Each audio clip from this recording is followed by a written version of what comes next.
بسم الله الرحمن الرحيم وولالكين محمد داعد وبرنامجكي كروقاديدا dhaqaalaha cashirkeena maanta wuxuu ku saabsan yahay sidee loo maamulaa lacagta sida ognahay hantiba ilaahayna siiyay hantiduna siiyay waa nimco ilaahay uu na siiyay mid ka mid ah hantida ilaahayna siiyay waa lacag waxaan u baahanahay inaan fahamno qaabka aan lacagtaas ku maamuli lahayn waxaan idin soo diyaarshay xilqooyin ku saabsan sidee loo maamulaa lacagta aanu haysano sidee loo maamulaa resource-ga oo ilaahayna siiyay cashirkeena si gaar ah maanta wuxuu ku saabsan yahay 10 qodob ee aas-aaska u ah inaad heshid hab maamuleed lacageed oo wanaagsan ma jidha dhibaato ma ka haysataa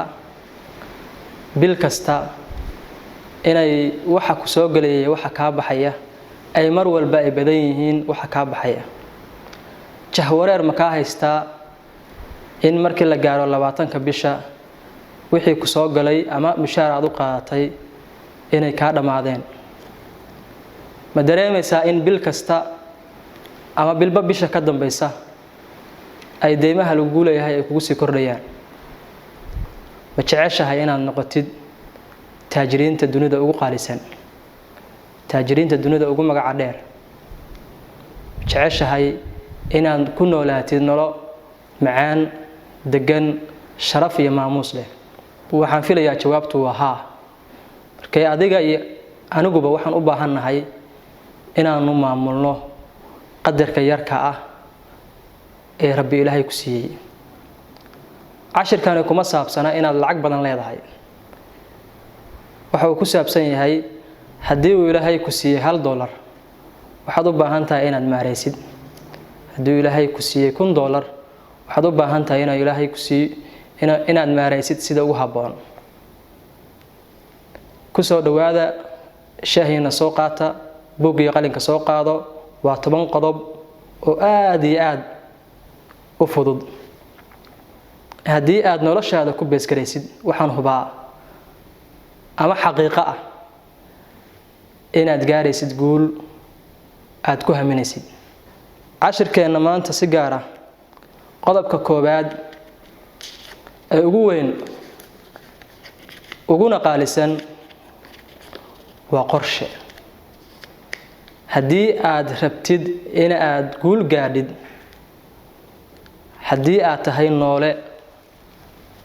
raba inuu guul fiican gaaro haddii aad rabtid inaad dhaqaalahaaga sanad walba sanadka ka dambeeya uu sii kordho waa inaad samaysaa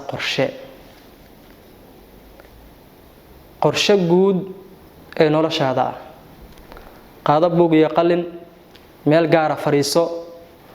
ka fikir qorshaha maxaad u nooshahay waa maxay qorshaha kaaga aadan aqoonta inaad kobcisid waa maxay qorshaha kaaga aadan xiriirka qoyska ama qaraabada ama asxaabta waa maxay qorshaha kaaga aadan inaad kor u qaadid dhaqaalahaaga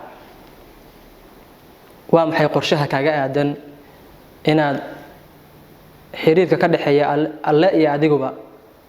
aad wanaajisid marka dunidan ka tagtid oo qiyaamihii la tago waxa ku yaala waa inaad samaysataa qorshe guud oo adiga ku anfacaya oo lambar 1 ilaa lambar 7 ilaa 6 qodob ama 7 qodob qorshahaas guud aad samaysatid mid kamid ah waa inuu noqdaa habka aad u maamuli lahayd resource-ga ama lacagta aad adigu haysatid ama aad heshid bil kasta markii ay qorshuhu ay kugu jidho inaad bil kasta iyo sanad kasta lacagta aad helaysid garanaysid qorshaha guud ay kamid tahay waxaad gaaraysaa mid kamid ah guulaha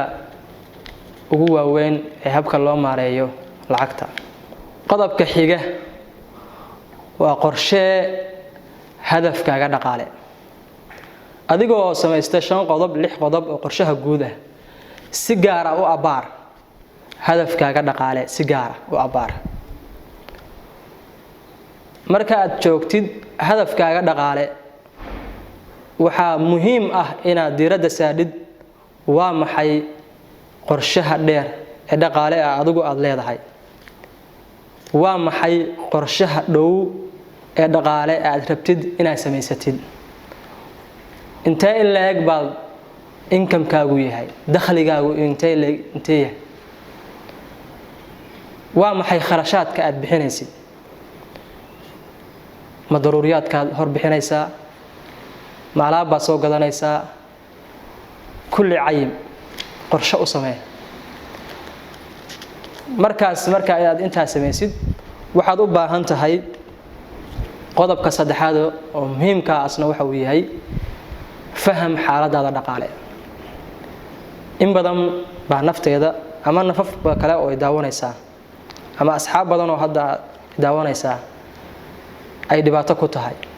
qof kasto oo naga mid ah waa inaanu fahamnaa oo dorasnaa dhaqaalaheena ha isbarbar dhigin asxaabtaada dadka kale arkaysid maalin kasta adigu waxa tahay hebel dhaqaalahaagu waa inaad adigu garanaysid waa inaad qorshe u samaysataa fahamtaa ma dhaqaale yar baad qaadataa dhaqaalahaagu meel dhexdhexaad baa dhaqaale fiican lacag fiican baa ku soo gasha ha aadan magaalada adiga oo waxa aad ka doonaysid aadan garanayn tusaale ahaan waxaan rabaa magaalada inaan aado inaan alaab ka soo gato inta aadan magaalada aadin waa inaad qodhaa waxaad uga baahan tahay magaalada aad ka soo qaadanaysid marka magaalada waxaa jira alaabo badan oo aadan lacag u hayn ama aadan qorshe u hayn baad arki doontaa taasi oo ka jiiraysa qorshahaagii dhaqaale iyo maamulkaagii maaliyadeed ha isbarbar dhigin asxaabtaada waxa dhici karta in adiga iyo saaxiibka inaad isku raacdeen magaalada gaar ahaan supermarketada asagoo waxa uu qaatay alaab badan ha isku dayin waxa uu qaatay inaad qaayatid ma taqaanid dhaqaalihiisa